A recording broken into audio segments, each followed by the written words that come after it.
ఈరోజు గజనిమ్మ హార్వెస్ట్ చేద్దాము. నాకైతే ముందు కోసేసి పులిహార చేసుకుని తినాలని ఉంది. ఫస్ట్ కాపు ఎన్ని వస్తాయి చూద్దాము.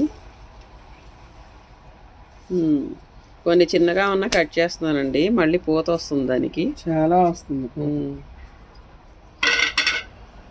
ఇంకా ఇక్కడ ఉన్నాయి కదా అవి.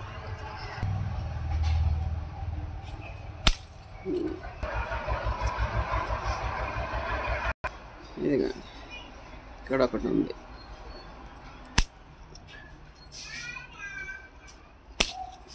ఇదిగో ఇది ఫస్ట్ పడిన కాయ, ఇంకా ఊరతాయి. నేనైతే ఫస్ట్ కాపు కదా కోసేద్దామని కోసేసానండి. ఎందుకంటే ఫస్ట్ది కోస్తే మిగతా మంచిగా వస్తాయి కదా. ఆల్రెడీ చెట్టు నుండి వచ్చినాయి. నేనైతే పులిహార చేసి టేస్ట్ ఎలా ఉందో మీకు చెప్తాను. చూసారా, పూత స్టార్ట్ అయింది, అందుకే కోసేస్తున్నాను. ఫస్ట్ కాపు కోద్దామని చెప్పేసి. మా ఛానల్ నచ్చితే లైక్ చేయండి, షేర్ చేయండి, సబ్స్క్రైబ్ చేయండి.